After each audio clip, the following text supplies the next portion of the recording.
Keuntungan dan kerugian dari saham. Halo semuanya, selamat datang di channel Sunar Saham Profit. Hari ini kita akan membahas keuntungan dan kerugian dari saham yang wajib dipahami bagi pemula. Pastikan Anda menonton video ini sampai selesai. Keuntungan saham. Pada dasarnya, ada dua jenis keuntungan yang bisa diperoleh investor dengan membeli atau memiliki saham. 1. Dividen. Dividen adalah pembagian keuntungan dari perusahaan kepada pemegang saham yang berasal dari laba perusahaan. Dividen ini diberikan setelah disetujui dalam rapat umum pemegang saham, RUPS. Untuk mendapatkan dividen, seorang investor harus memegang saham tersebut sampai batas tanggal cum date, yaitu tanggal terakhir di mana investor diakui sebagai pemegang saham yang berhak menerima dividen. Dividen akan diterima pada tanggal pembayaran dividen. Dividen bisa berupa dividen tunai, di mana pemegang saham menerima sejumlah uang tunai per saham yang dimiliki, atau dividen saham, di mana pemegang saham menerima tambahan saham sebagai dividen.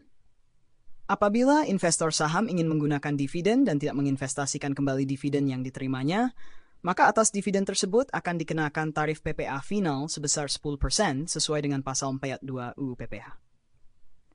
Dividen harus diinvestasikan kembali reinvestasi di wilayah Indonesia paling lambat tanggal 31 Maret pada tahun pajak berikutnya, dengan jangka waktu investasi minimal 3 tahun sejak dividen diterima.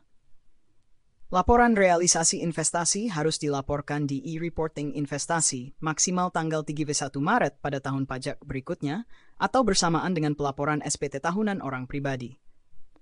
Pelaporan realisasi investasi harus terus dilakukan selama 3 tahun sejak tahun pajak diterimanya dividen.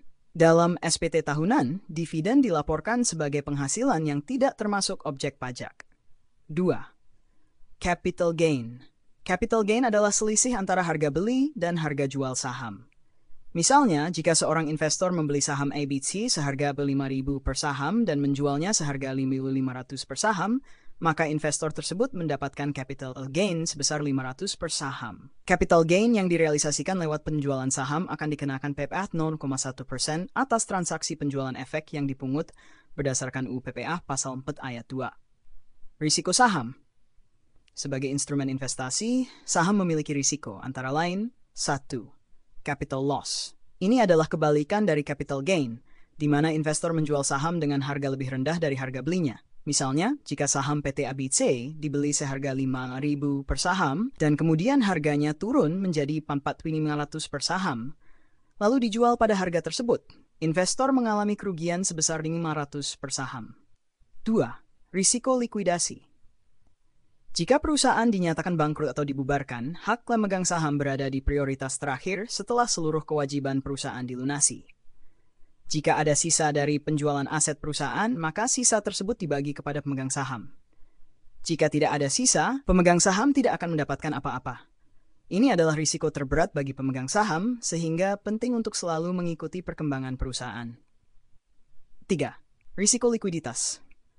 Risiko likuiditas terjadi di mana suatu saham perusahaan menjadi sulit untuk diperdagangkan atau dijual karena kurangnya minat investor. 4. Risiko ARB atau auto rejection. Bawah risiko ARB atau auto rejection bawah merupakan kondisi di mana saham mengalami penurunan secara signifikan hingga mencapai batas bawah saham dalam 1 hari perdagangan. Di pasar sekunder, harga saham berfluktuasi karena permintaan dan penawaran. Harga saham ditentukan oleh banyak faktor, baik yang spesifik terhadap saham tersebut seperti kinerja perusahaan maupun faktor makro, seperti suku bunga, inflasi, nilai tukar, serta kondisi sosial dan politik. Jadi itulah keuntungan dan kerugian dari saham yang wajib dipahami oleh pemula. Terima kasih sudah menonton. Jangan lupa like, komen, dan subscribe untuk mendapatkan lebih banyak tips investasi dan keuangan. Sampai jumpa di video berikutnya.